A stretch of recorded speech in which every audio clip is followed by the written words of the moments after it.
Gold, trusted gold buyers. మీరు తాకట్టు పెట్టిన బంగారాన్ని విడిపించి ఈ రోజు ఉన్న మార్కెట్ ధరకు కొనబడును. ఈ రెండు వైపులా చనిపోతారు మనుషులు. సో ఒక మెచ్యూర్ పొలిటికల్ లీడర్షిప్ ఎప్పుడు ఆపాలే వారిని కూడా తెలుసుకోవాలి. And Russia Ukraine war is a classic example. మళ్ళీ చెప్తాను, ఇంకా ఇజ్రాయెల్ గాజా అది యుద్ధం అని చెప్పలేము. దట్ ఇస్ అగైన్ మనం యాక్ట్ చేస్తున్నట్టు ఒక టెర్రరిస్ట్ గ్రూప్ మీద వాళ్ళు కొడుతున్నారు. రష్యా యుక్రెయిన్ వార్లో రెండు సైన్యాలు కొట్టుకుంటుంది. ట్రూ. మనది సెకండ్ స్టేజ్లో పాకిస్తాన్ ఆర్మీ వచ్చారు. ఫస్ట్ స్టేజ్లో పాకిస్తాన్ ఆర్మీ లేకుండే, మనం డైరెక్ట్ టెర్రరిస్ట్ క్యాంప్ని కొట్టాం. సో పొలిటికల్ మెచ్యూర్ లీడర్షిప్లో చాలా బాగా చేశారు మోదీ గారు. ఎక్కడ ఆపాలని ఆయనకు తెలుసు. సో ఇప్పుడు పాజ్ బటన్ ప్రెస్ చేశారు.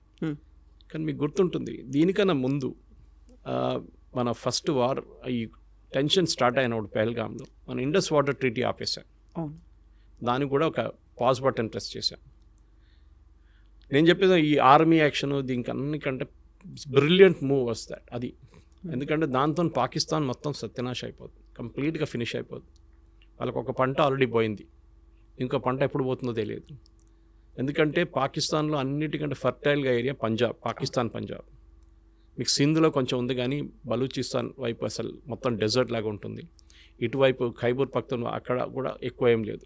సో ఉన్నదంతా ఇక్కడే పంజాబ్లో. పాకిస్తానీ పంజాబ్ చాలా ఫర్టైల్, మన దగ్గర లాగానే, మన పంజాబ్ లాగా. అక్కడ వాళ్ళకి నీళ్ళు రాకపోతే వాళ్ళు కంప్లీట్, వాళ్ళు అసలు ఇప్పుడే ఏం లేదు తినడానికి, ఆట లేదు, ఏం లేదు, వాళ్ళు కొట్టుకుంటున్నారు అక్కడ. అసలు వాళ్ళు కంప్లీట్గా డిస్ట్రాయ్ అయిపోతారు. దానికోసం మీకు గుర్తుంటుంది, గుర్తు చేయండి, ఈ స్టార్ట్ చేసినప్పుడు ఏమన్నారు, నీళ్ళు ఆపేస్తే అది యుద్ధం అన్నారు. అక్కడ అంతా వాళ్ళకి తెలుసు అది ఇంపాక్ట్ అంటే. ఇప్పుడు అడుగుతున్నారు, రిక్వెస్ట్ చేస్తున్నారు ఇండియన్ గవర్నమెంట్ మనం నెగోషియేట్ చేద్దాం. ఎందుకంటే 1960లో సైన్ చేసిన అగ్రిమెంట్ ఇది.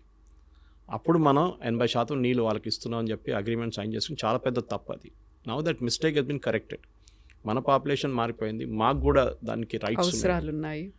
ఎందుకు లేదు? నేను if you see the river, నేను లే లదాఖ్ వెళ్ళినప్పుడు చూసాను, చాలా బాగుంటుంది, బ్యూటిఫుల్ ఉంటుంది, డెసలేట్. అక్కడ టిబెట్ నుంచి వస్తుంది అది వచ్చి ఇండస్ రివర్ మెయిన్ సిస్టమ్ అక్కడ. అది కాకుండా మనకు 3 వెస్టర్న్ ఫ్లోయింగ్ రివర్స్ ఉంది including Indus, 3 eastern flowing rivers ఉంది త్రూ పంజాబ్. సో ఇండస్, బియస్, సట్లజ్, యమునా అన్నీ, that is the continuous link అన్నమాట. మనం నీళ్ళు ఇప్పుడు ట్యాప్ లాగా ఆఫ్ చేయలేము దాన్ని, ఇండస్ని. It's a big system. కానీ ఈ యుద్ధంలో ఐ థింక్ లిమిటెడ్ ఆబ్జెక్టివ్స్ ఏమేమి ఉన్నా మన అన్ని సెకండ్ మనం వ్యాలిడేట్ చేసుకున్నాం మన ఎక్విప్మెంట్ ఎట్లా పనిచేస్తుంది అని. ఈ యుద్ధంలో మీరు ఎక్కడైనా సోల్జర్స్ తుపాకీలు తీసుకొని అక్కడ పరిగెత్తడం చూసారా అటువైపు, లేకుంటే ట్యాంకులతో చూసారా? టిపికల్ వార్ లేదన్నీ చూస్తాం మనం, కానీ యుద్ధం మారిపోయింది, స్ట్రాటజీస్ మారింది అండ్ మోర్ ఎక్విప్మెంట్. ఈ యుద్ధం ఎట్లా నడుస్తుంది అనేది కాన్సెప్ట్ మారిపోయింది. అది యుక్రెయిన్ రష్యా వార్లో తెలిసిపోయింది. ఈవెన్ ఇజ్రాయలీ గాజాలో కూడా హూతీస్ మిసైల్ ఫైర్ చేస్తున్నారు, ఇరాన్ మిసైల్స్ ఫైర్ చేస్తున్నారు, లెబనన్ వాళ్ళు ఫైర్ చేస్తున్నారు, ఇక్కడ హమాస్ వాళ్ళు ఫైర్ చేస్తున్నారు మిసైల్స్. ఇజ్రాయెల్ ఏమో దాన్ని ఆడుకుంటుంది. వాళ్ళు ఐరన్ డోమ్ కానివ్వండి, డేవిడ్ స్లింగ్ అండ్ పేట్రియట్, వాళ్ళ దగ్గర 3 డిఫెన్స్ సిస్టమ్స్ ఉన్నాయి, ఎయిర్ సిస్టమ్స్. ఒకటి 60 కిలోమీటర్ దాకా, ఒకటి 200 కిలోమీటర్ల దాకా, ఇంకోటి ఇంటర్కాంటినెంటల్ బ్యాలిస్టిక్ మిసైల్ డీల్ చేయడానికి పేట్రియట్. మన దగ్గర కూడా అదే, మన దగ్గర కూడా 3 డిఫరెంట్ టైప్స్ ఆఫ్ 4 ఉన్నాయి మన దగ్గర. ఆకాష్ నుంచి మన నార్మల్ యాంటీ ఎయిర్క్రాఫ్ట్ గన్ నుంచి అక్కడి నుంచి మొదలవుతుంది అనమాట. Last one is SU-400. So మన దగ్గర అన్ని ఎక్విప్మెంట్ వ్యాలిడేట్ అయిపోయింది. బ్యాటిల్ ఫీల్డ్ కండిషన్లో ఎట్లా పనిచేస్తుంది, మీరు ల్యాబ్లో తయారు చేసుకున్న బాగానే ఉంది, ఫీల్డ్ ట్రయల్ చేస్తుంది బాగానే ఉంది, కానీ బ్యాటిల్ కండిషన్లో పనిచేస్తుందా లేదో చెప్పలేము. పాకిస్తాన్ ఆ రోజు మీకు గుర్తుంటుంది, ఒకటేసారి వాళ్ళు మన మీద 15 మిసైల్స్ ఫైర్ చేశారు. SU-400, S-400 చెప్పచ్చు. S-400కి ఒకటేసారి they can up to 300 missiles tackle చేయొచ్చు, ఏ సోర్స్ నుంచి ఎక్కడి నుంచి వస్తే కూడా. సో ఇది పెద్ద సబ్జెక్ట్ యాక్చువల్లీ. కానీ దీన్ని మనం రష్యా దగ్గర తీసుకున్నప్పుడు మనకు కూడా డౌట్ ఉంది. మీకు గుర్తుంటుంది, అప్పుడు US మన మీద శాంక్షన్స్ థ్రెటన్ చేశారు, మీరు ఇది కొంటే అంతే సంగతి, మిమ్మల్ని మీద శాంక్షన్. మోదీ గవర్నమెంట్ చెప్పారు ఓకే. అది ఐ థింక్ గోవా కాన్ఫరెన్స్లో, గోవాలో మన బ్రిక్స్ సమ్మిట్ జరిగినప్పుడు అగ్రిమెంట్ సైన్ చేశారు రష్యాతో.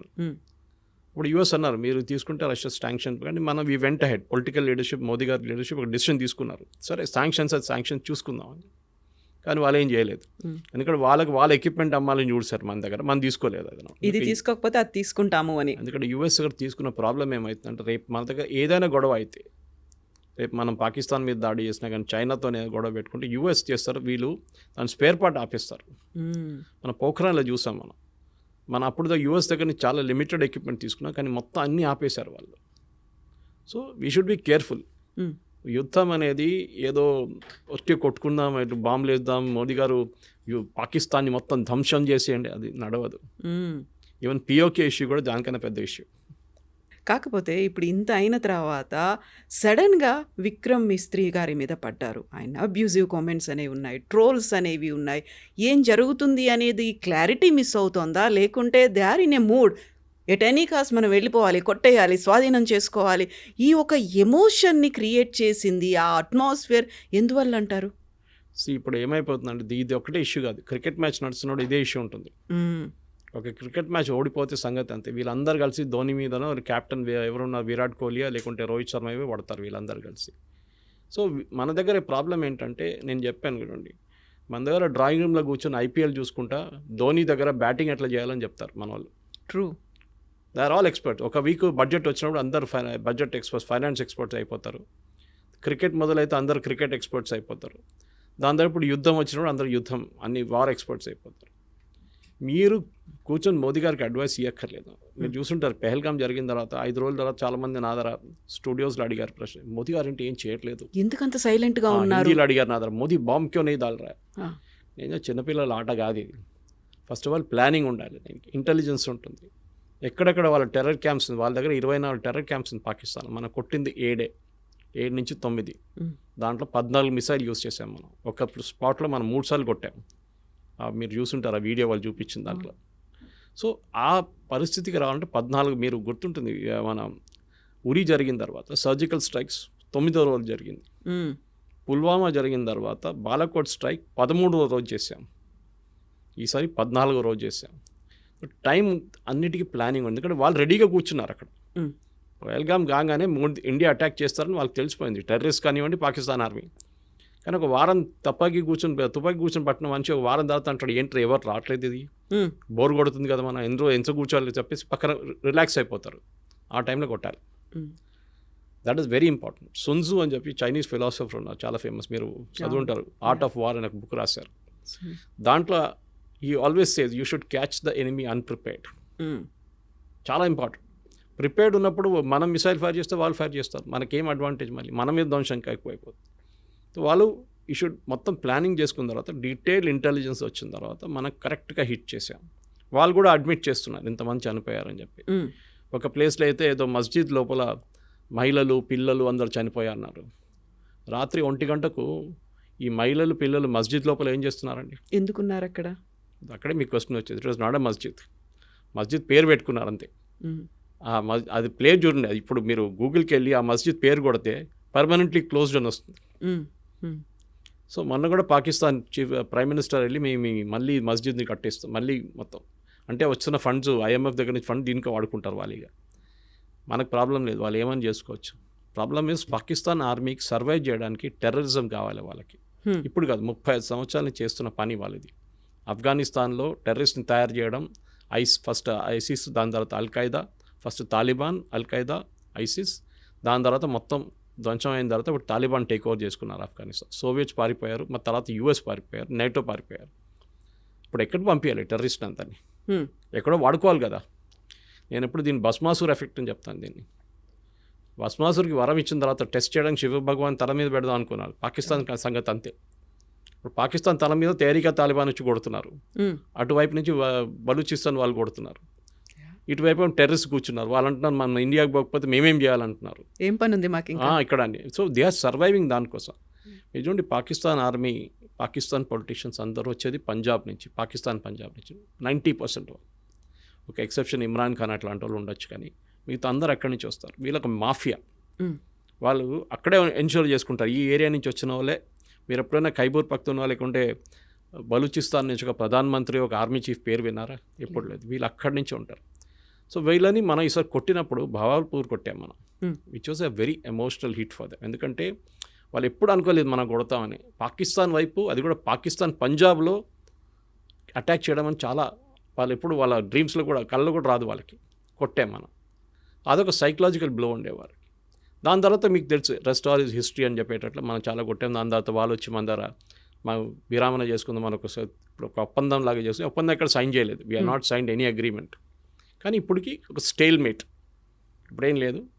ఒక టైమ్ అవుట్ అంటారు ఫుట్బాల్లో, టైం అవుట్ తీసుకున్నాం. అది 5 నిమిషాలు ఉండొచ్చు, 5 రోజులు ఉండొచ్చు, 5 నెలలు ఉండొచ్చు, 5 సంవత్సరాలు ఉండొచ్చు. ఏ రోజు మన మీద నెక్స్ట్ దాడి జరిగిందో ఆ రోజు మనం వి విల్ హిట్ బ్యాక్. ఇప్పుడు పహల్గామ్ జరిగి ఆల్మోస్ట్ 1 నెల కాబోతుంది. మీరు చూడండి, ఒక్క అటాక్ కూడా మనమే జరగలేదు. జరిగితే Modiji will give next authorisation, కొట్టండి ఈసారి అని చెప్పేసి.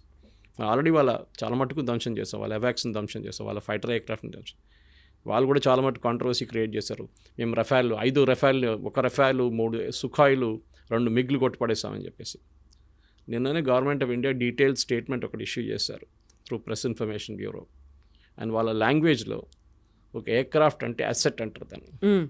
All our assets are intact అని చెప్పి పెద్దగా సపరేట్గా ఇచ్చారు వాళ్ళకి బాక్స్ లైన్లో. మనది ఒక్క ఎయిర్క్రాఫ్ట్ కూడా పోలేదు, ఒక ఎయిర్ ఫీల్డ్ కూడా అటాక్ కాలేదు. దానికోసం మీరు చూసుంటారు, మోదీ గారు కాగానే ఈ సీజ్ ఫైర్ కాగానే మోదీ గారు ఫస్ట్ విజిట్ ఆదంపూర్కి వెళ్ళారు. Adampur second biggest air force base మనది.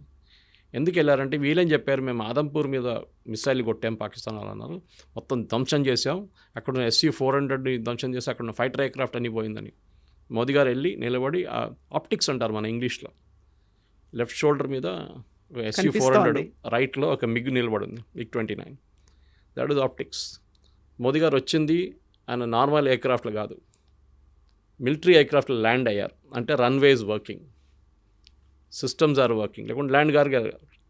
అదే టైంలో Pakistan army chief, Pakistan prime minister మన ఏదో వాళ్ళ బేస్కి వెళ్ళారు, ఎయిర్ ఫోర్స్ బేస్కి వెళ్ళలేదు, ఆర్మీ బేస్కి వెళ్ళారు. అది కూడా ఎట్లా వెళ్ళారు, కార్లో జీప్లో వెళ్ళారు. దట్ మీన్స్ వాళ్ళ దగ్గర ఉన్న ఎయిర్ ఫోర్స్ బేస్ ధ్వంసం అయిపోయింది, అక్కడ ల్యాండ్ చేయలేమని చాలా క్లారిటీ వచ్చేస్తున్నారు. సో యుద్ధం అనేది మన వాళ్ళు కూడా దే షుడ్ అలౌ పొలిటికల్ ఎస్టాబ్లిష్మెంట్ని వాళ్ళ పని చేయనియండి, వాళ్ళకి తెలిసి ఏం చేయాలని చెప్పి. విక్రమ్ మిస్త్రీ గారి మీద చేసిన దాడి ఐ థింక్ మన దేశంలో ఒక కల్చర్ అయిపోయింది. ఎవరైనా మీ ఒపీనియన్కి వ్యతిరేకంగా ఏమైనా చెప్పారంటే వాళ్ళ మీద ట్రోల్ చేస్తారు. He's only a messenger. ఆయన ఒక స్టేట్మెంట్ తీసుకొచ్చి చెప్పారు అంతే. ఆయన కాదు డిసైడ్ చేసింది, పొలిటికల్ లీడర్షిప్ డిసైడ్ చేశారు. He's a messenger. ఇంగ్లీష్లో అంటారు ఇప్పుడు డోంట్ షూట్ ద మెసెంజర్ అని. మనం చేసిన పని అది. మనం తెలియదు. Of course his daughter used to represent రోహింగ్యాని రిప్రజెంట్ చేస్తుందంటే అది ఇంకో పొలిటికల్ కేసు, అది సపరేట్. చాలామంది పిల్లలు ఇప్పుడు మన కూతురు కానీ కొడుకులు కానీ వాళ్ళ ఫిలాసఫీ ఉంటుంది వాళ్ళకి, మనం ఆపలేం వాళ్ళని. దాన్ని బట్టి మన పేరెంట్స్ మీద ఎందుకు పడ్డాలి.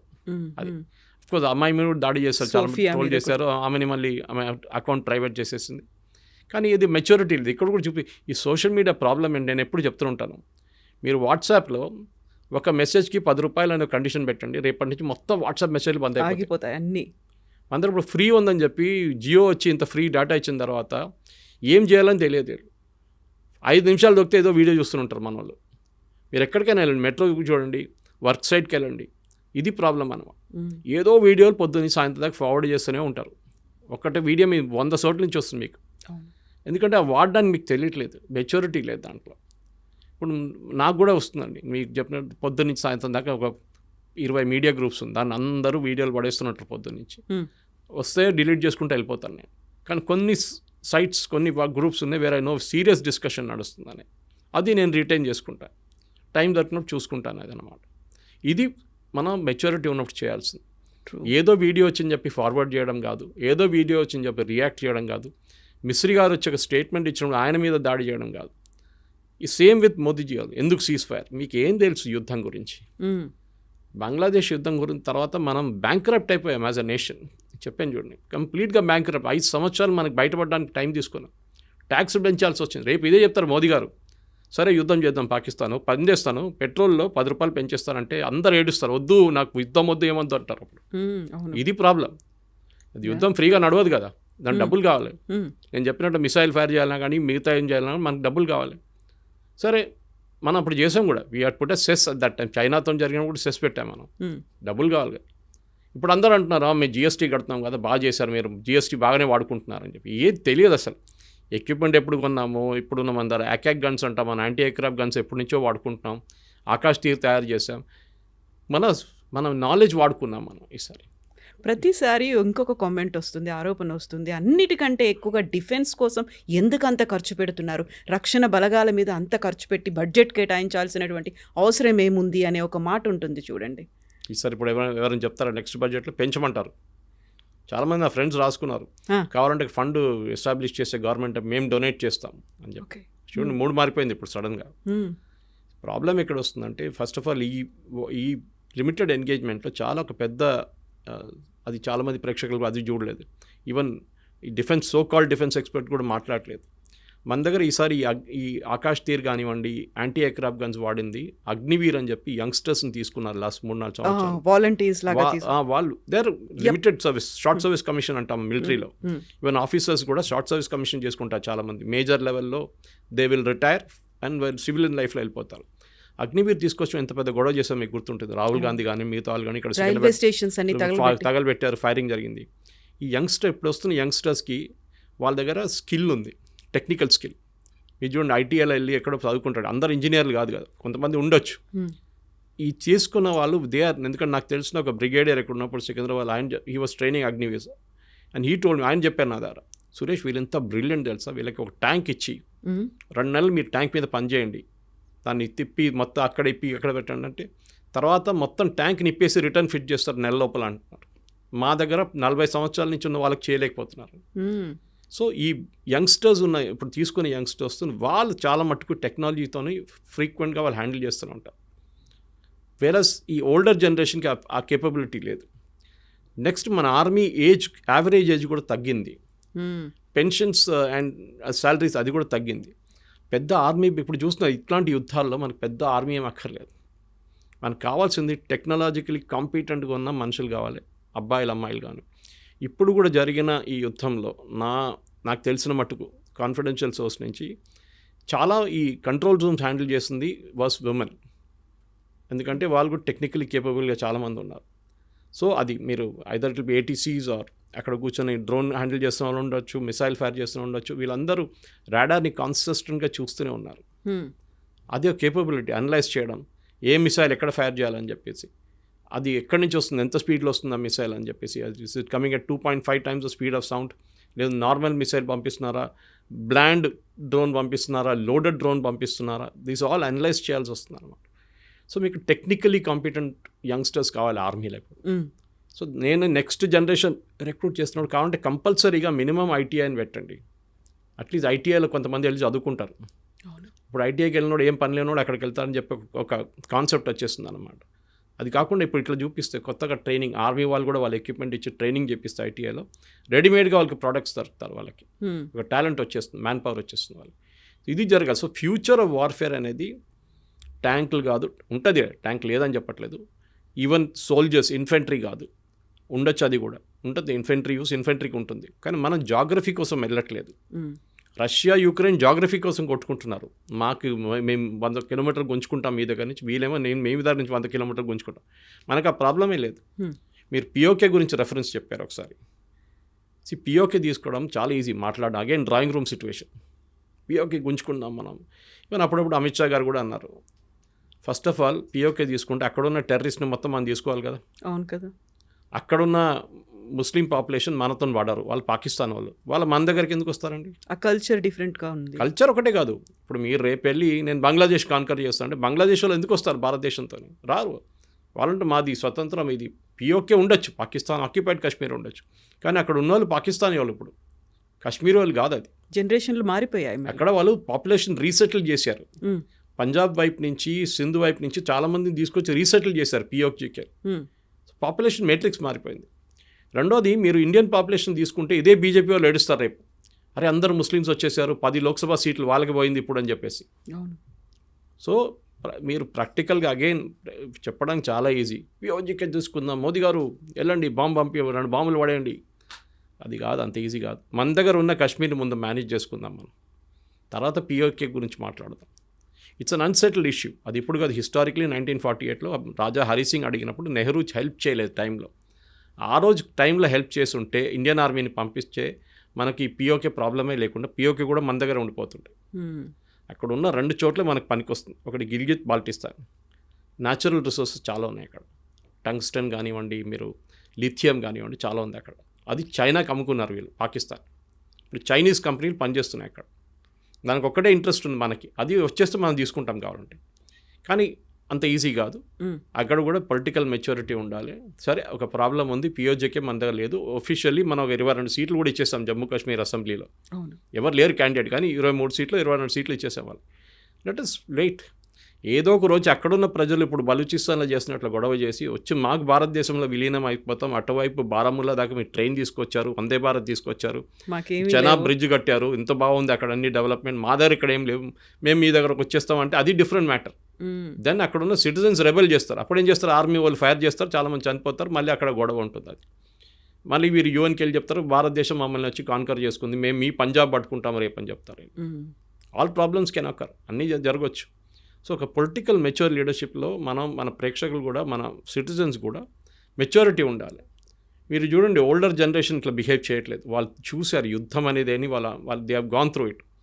నిన్ననే ఒక ట్వీట్ చూశాను, మా ఫ్రెండ్ ఎవరో పంపించారు. అది వాళ్ళ గ్రాండ్ మదర్కి ఫోన్ చేసి, గ్రాండ్ అమ్మ నానమ్మ చూసుకో, ఇది సైరన్స్ వస్తుంది, సైరన్స్ వస్తే భయపడకు, ఏం చేయాలో డ్రిల్ వాళ్ళు చెప్పిస్తారంటే, నువ్వు ఏమి యుద్ధం చూసారా, నేను 3 యుద్ధాలు చూశాను, నీ కొత్తగా ఉండొచ్చు నాకు కాదని. సో వాళ్ళు they have gone through it. So మనం కూడా రిలాక్స్గా ఇప్పుడు మనకు కావాల్సిన objective we should be more focus మన ఎకానమీ గురించి ఫోకస్ చేసుకోవాలి ఎక్కువ, అక్కడున్న డెవలప్మెంట్ గురించి. ఆర్మీలో మీరు చెప్పినట్ల బడ్జెట్ చాలా మటుకు కేటాయించడం కొంచెం చేంజ్ చేయాల్సి వస్తుంది. ఇక్కడికి టెక్నాలజీ మీద, ఆయుధాలు కొనడం ఒక్కటే కాదు, టెక్నాలజీ మీద, లేటెస్ట్ ఇండిజీనియస్ టెక్నాలజీ. ఇక్కడ హైదరాబాద్లో ఉన్న కంపెనీ ఒక మిసైల్లో అక్కడ వెళ్ళి పడినప్పుడు మీరు చూసుంటారు అనంత్ టెక్నాలజీస్ అని, వాళ్ళ ఈమెయిల్ ఐడి కూడా ఉండేది, అది పాకిస్తాన్లో చూపిస్తున్నారు. అక్కడ దాకా వెళ్ళి కొట్టామన్నమాట. సో మన దగ్గర ఉన్న చాలా ప్రైవేట్ సెక్టర్ కంపెనీస్ ఉన్నాయి. బెంగళూరులో కంపెనీ ఆ డ్రోన్స్ అని తయారు చేస్తుంది వాళ్ళే, suicide drones. So private sector చాలా మటుకు ఈ ఫీల్డ్లో వస్తున్నారు. హెచ్ఏఎల్ బిఈఎల్ ఒకటే కాదు, ఇస్రో కాదు, వీళ్ళు కూడా వస్తున్నారు. సో వాళ్ళని కూడా తీసుకొని మన నెక్స్ట్ జనరేషన్ని ఒక స్మార్ట్ వార్ఫేర్ సిస్టమ్ తయారు చేయడానికి మనం ఉపయోగించుకోవాలన్నమాట. ఏదో ఇంజనీరింగ్ చేయడం కాదు, దిస్ షుడ్ బి ఏదో దేశానికి పనికి రావాలి, అది చాలా ఇంపార్టెంట్. సో బయలాటరల్ రిలేషన్స్కి సంబంధించి చూస్తే ఇప్పుడు ఒక పాజ్ చేశాము అంటే వెనకాల ట్రంప్ ఉన్నారు, అమెరికా ఒత్తిళ్లకు తలొగ్గాము అనేది ఒకదాంతో పాటుగా ఇక్కడ ఉన్నటువంటి టర్కీ, అజర్బైజాన్ పాకిస్తాన్కి హెల్ప్ చేస్తున్నాయి కాబట్టి వాళ్ళతో అన్నిటినీ మనం స్టాప్ చేసుకున్నాము అనేది. బయలాటరల్ రిలేషన్స్ని ఎలా మెయింటైన్ చేస్తున్నాం మనం ఫర్దర్గా? మనకి ఇదే కాదు, భవిష్యత్తులో కూడా ఈ దేశాల అవసరం ఎప్పుడో ఒకసారి పడుతూ ఉంటుంది కదా. వాడితో విన్ విన్ సిచ్యువేషన్ అంటే ఎలా ఉండాలంటారు? టర్కీ ప్రాబ్లం ఇప్పుడు కాదు, చాలా పాత ప్రాబ్లం. టర్కీ వాళ్ళది ఒక కాన్సెప్ట్ ఏంటంటే వాళ్ళు క్యాలిఫేట్ వాళ్ళే అంటున్నారు. అంటే ముస్లిం వరల్డ్ లీడర్షిప్ వాళ్ళు సౌదీ అరేబియా కాదని చెప్పి, ఇప్పుడు కాదు, అది ఒటమన్ ఎంపైర్ పడ్డప్పటి నుంచి ఉన్నది. ఒటమన్ ఎంపైర్ పడడానికి, హైఫా కాంకరింగ్కి భారతదేశానికి ఒక కనెక్షన్ ఉంది. Indian army soldiers, British Indian army soldiers ఇది చేశారనమాట అప్పుడు వెళ్ళి అక్కడ. సో ఇప్పుడున్న ఎర్దోగాన్ కాన్సెప్ట్ ఏంటంటే మేము లీడర్షిప్ అజ్యూమ్ చేసుకోవాలి, ఇస్లామిక్ వరల్డ్ మా చేతిలో ఉండాలి. సౌదీ అరేబియా ఇప్పుడు యూఎస్తో మాట్లాడుకుని చూడండి, వాళ్ళు అక్కడ డీల్ చేసుకుంటున్నారు వాళ్ళు. సో వీళ్ళు మెయిన్ థింగ్ వాళ్ళు ఏంటంటే, ఇప్పుడు మనం టర్కీకి పొలిటికల్ ప్రాబ్లం, వాళ్ళకి ఇస్లామిక్ వరల్డ్ లీడర్షిప్ కావాలన్నమాట. మీరు మాట్లాడే అజర్బైజాన్, అది ఇంకో ప్రాబ్లం. వాళ్ళు ముస్లామిక్ కంట్రీ, అటువైపు అర్మీనియా ఉంది, క్రిస్టియన్ కంట్రీ. టెక్నికలీ మనం వాళ్ళని హెల్ప్ చేస్తున్నాం, మనం వాళ్ళకి డిఫెన్స్ ఎక్విప్మెంట్ పంపిస్తున్నాం, మనం వాళ్ళకి ట్రైనింగ్ ఇస్తున్నాం. సో అజర్బైజాన్కి పడట్లేదు. సో న్యాచురల్లీ వాళ్ళు పాకిస్తాన్ వైపు వెళ్ళిపోతున్నారు. వాళ్ళు పెద్ద గొడవ ఏం చేయలేరు, వాళ్ళ దగ్గర ఎక్కువ డిఫెన్స్ ఏం లేదు వాళ్ళ దగ్గర. వాళ్ళు పాత Soviet union, part of Soviet union breakup అయినప్పుడు వాళ్ళు సపరేట్గా వెళ్ళిపోయారు. కజాకిస్తాన్ కానివ్వండి, అర్మీనియా కానివ్వండి, యుక్రెయిన్ కానీ, వీళ్ళందరూ. సో మనకి మెయిన్ వరి టర్కీ ఉండాలి, కానీ టర్కీకి పొలిటికల్ లీడర్షిప్ మీద కొట్టుకుంటున్నారు. బట్ వాళ్ళ మ్యానుఫ్యాక్చరింగ్ బేస్ చాలా స్ట్రాంగ్. వాళ్ళు డ్రోన్ తయారు చేస్తారు, హమాస్ వాళ్ళకి సప్లై చేస్తారు, యుక్రెయిన్కి సప్లై చేస్తారు చాలా మటుకు. సో మనకి పాకిస్తాన్కి ఇచ్చినప్పుడు కూడా మనం చూసే ఈసారి పనికి రాలేదు, వాళ్ళ డ్రోన్లు ఏం పనికి రాలేదు, మనం కొట్టిపడేసాం మొత్తం అన్ని. So we need not worry, నడవేనండి. మనం ఎకనామిక్ బాయ్కాట్ ఇప్పుడు చేస్తున్నాం, ట్రావెల్ టూరిజం బంద్ చేసేస్తున్నాం, అదని చేస్తున్నాం. That is very useful. Universities tie up బంద్ చేసేస్తున్నాము. అది కాకుండా మెజగాన్ డాక్లో పెద్ద ఒక సబ్మెరైన్ క్యాన్ మ్యానుఫ్యాక్చరింగ్ వాళ్ళు టర్కీతో పెట్టుకున్నాం, అది క్యాన్సిల్ చేయబోతున్నాం.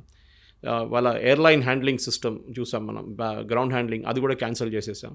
సో టర్కీకి ఎక్కడో ఒకటి పడుతుంది ఇది, ఎందుకంటే పాకిస్తాన్ నుంచి వాళ్ళకి డబ్బులు ఏమి రావు, పాకిస్తాన్కి డబ్బులు ఇవ్వాల్సి వస్తుంది వాళ్ళు, ఎందుకంటే పాకిస్తాన్ దగ్గర ఏం లేవు డబ్బులు. సో అదొక పొలిటికల్ సిచ్యువేషన్. అప్పుడు నెక్స్ట్ ట్రంప్ గురించి అడిగారు మీరు. ట్రంప్ స్టేట్మెంట్ చూడండి, మారిపోయింది. నిన్న రాత్రి నేను యాక్చువల్లీ ఇన్వాల్వ్ కాలేదు, కానీ నేను కొంచెం హెల్ప్ చేశాను అట్లా అని చెప్పి ట్రంప్ ఏం చూస్తున్నారంటే ఒక నోబెల్ ప్రైజ్ రావచ్చా నాకని చూస్తున్నారు, peace prize. Nobel peace prize. ఎందుకంటే దీనికన్నా ముందు ఇట్సాక్ రబీన్ అండ్ యసీర్ అరాఫాత్ చేసిన అగ్రిమెంట్, బిల్ క్లింటన్ వీళ్ళకి నోబెల్ ప్రైజ్ వచ్చింది కదా, నాకు కూడా రావాలని చెప్పేసి. కానీ రష్యాతో ట్రై చేశారు. రష్యా యుక్రెయిన్ వార్ ఎండ్ చేస్తే మేజర్ అచీవ్మెంట్ నాది, నేను రాగానే నెల లోపల నేను ఖతం చేసేస్తానన్నారు. కానీ రష్యా పట్టించుకోవట్లేదు, యుక్రెయిన్కి అసలు పని లేదు. ఇక్కడ భారతదేశం పాకిస్తాన్ వచ్చినప్పుడు చిన్న ఒక ఆపర్చునిటీ దొరికింది కదా, ఇది తీసుకుందాం అని చెప్పి హైజాక్ చేశారు దాన్ని. కానీ మళ్ళీ భారతదేశం డినై చేశారు, మనం డినై చేసాం. ఏం ట్రంప్ అసలు ఇన్వాల్వ్డే లేరు దీంట్లో. మార్కో రూబియో మాట్లాడే ట్రంప్ ఎక్కడ రోల్లే లేరు. నిన్న ఆయన స్టేట్మెంట్ మార్చేశారు. నేను సరే కరెక్టే ఇన్వాల్వ్ కాలేదు, కానీ నేను హెల్ప్ చేశాను కదా అంటున్నా. ట్రేడ్ గురించి అన్నారు, దట్ నేను ఇది చేయకపోతే ట్రేడ్ బంద్ చేస్తాను అంటున్నాడు. ఇప్పుడు అంటున్నారు అట్లా నేనేం చెప్పలేదు, వీ షుడ్ ట్రేడ్ అన్నారు అంతే. భారతదేశాన్ని ట్రంప్ కాదు ఎవరైనా ఇగ్నోర్ చేయలేరు, అంత పెద్ద మార్కెట్ మన మార్కెట్. నిన్న కూడా వెన్ ఈ మేడ్ అ స్టేట్మెంట్, టిమ్ కుక్కి చెప్పారంట యాపిల్ది మ్యానుఫ్యాక్చరింగ్ ఫెసిలిటీ ఇక్కడ పెట్టుకోకండి, ఆల్రెడీ ఉంది కదా, కొత్తదేం కాదు. చైనాని షిఫ్ట్ చేస్తున్నా ఇక్కడ తీసుకొస్తున్నారు. మనకి ఆల్రెడీ యాపిల్ మ్యానుఫ్యాక్చరింగ్ ఫెసిలిటీ ఇండియాలో ఉంది. ఈ శాంక్షన్స్ రెజ్యూమ్ వచ్చినప్పుడు 5 plane load full Apple iPhones మనం యూఎస్ పంపించాం ఇక్కడ నుంచి. సో అప్పుడు దాంట్లో ఒక స్టేట్మెంట్ అన్నారు, పొజిషన్ స్టాండ్, ఒక లైన్ ఏంటంటే India can take care of it self.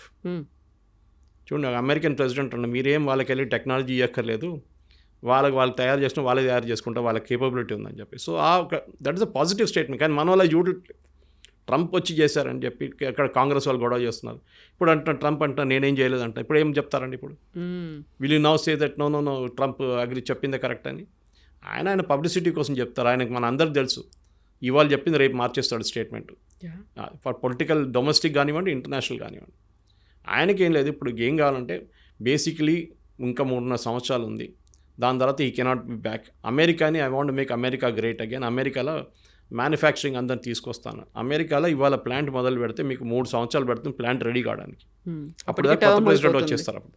So ట్రంప్ని పక్కన పెడతాం, is not involved in this, అందరికి తెలిసిపోయింది. కానీ మన ఏంటంటే మన దేశంలోనే పాకిస్తాన్ నవ్వుతున్నారు మన మీద, రాహుల్ గాంధీ వీడియోలు పెట్టి, సిద్ధరామయ్య వీడియోలు పెట్టి, మనం ఇంటర్నల్లీ మనం కొట్టుకుంటున్నాం. ఇది మన ఇప్పుడు కాదు, చాలా సంవత్సరాల నుంచి, సెంచరీస్ నుంచి సేమ్ ప్రాబ్లం. మన దగ్గర మంగోల్స్ వచ్చారు, ఆఫ్ఘాన్స్ వచ్చారు, మొఘల్స్ వచ్చారు, బ్రిటిష్ వచ్చారు, పోర్చుగీస్, వీళ్ళందరూ వచ్చి ఇక్కడ పరిపాలించారు. వాళ్ళు ఎందుకు చేశారంటే మన వాళ్ళు యునైటెడ్ కలిగారు ఇక్కడ. మనం ఎప్పుడు కొట్టుకుంటాం, మనమే కొట్టుకుంటాం, రాజులు కొట్టుకుంటారు, బయట వాడు వచ్చి కూర్చున్నాడు ఇక్కడ. సో ఈ పరిస్థితుల్లో we should take care of our self, అంతే.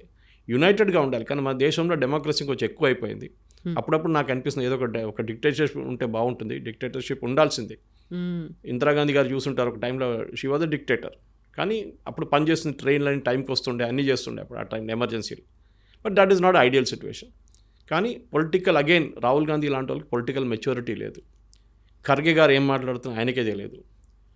యూపీలో ములాయం సింగ్ సార్ మన అఖిలేష్ యాదవ్ ఏం మాట్లాడుతున్నా ఆయనకు తెలియదు. నేనేదో చెప్పారు, ఎయిర్ మార్షల్ భారతి గురించి స్టేట్మెంట్ ఇచ్చారు, ఆయన బ్రాహ్మణ్ అని చెప్పి. తర్వాత చూస్తే ఆయన is a Yadav. So these people have absolute caste base కొట్టుకుంటున్నారు, ప్రైవేట్ సెక్టర్ రిజర్వేషన్స్ అంటున్నారు. సో మనం బయట ఈ should not become a laughing stock అంటాం ఇంగ్లీష్లో. బయట వాళ్ళు మన మీద నవ్వకూడదు, ఏంట్రా వీళ్ళు ఇట్లా మాట్లాడుకుంటున్నారు. ఇజ్రాయెల్ చూడండి, వాళ్ళ మీద ఇంత పెద్ద అక్టోబర్ 7th అటాక్ జరిగిన తర్వాత కూడా వాళ్ళ మీద ఇంటెలిజెన్స్ ఫెయిలియరు అది ఇదేం మాట్లాడలేదు. తర్వాత చూసుకుందాం అదంతా. ముందు హమాస్ని ఖతం చేద్దాం. హెజ్బుల్లాని ఫినిష్ చేసేస్తారు, ఇక్కడ హమాస్ని ఫినిష్ చేస్తారు. That is the first priority. Opposition leader క్యాబినెట్లో కూర్చున్నారు, ఇక్కడేమో నాకు పార్లమెంట్ సెషన్ కావాలంటున్నారు. మోదీ గారు వచ్చి స్టేట్మెంట్ ఇస్తే ఏమైనా అయిపోతుంది, అక్కడ అన్నీ అయిపోతుంది, అన్ని ప్రాబ్లమ్స్ సార్ట్ అయిపోతుంది. రైట్ నౌ మనం అలర్ట్లో ఉన్నాం. వాళ్ళు ఎప్పుడైనా రిటర్న్ దాడి చేయవచ్చు, ఇంకో టెర్రరిస్ట్ అటాక్ జరగవచ్చు. Let us be careful. యునైటెడ్గా ఉండాలి. కానీ భారతదేశంలో యునైటెడ్గా ఉన్నది ఒక కాన్సెప్ట్ బహుశా ఇప్పుడు రాదు. We will never be united. మనం ఎప్పుడు డివైడ్ అయి ఉంటాం. అది క్యాస్ట్ బేసిస్ ఉండొచ్చు, రిలీజియన్ బేస్ ఏదైనా ఉండొచ్చు.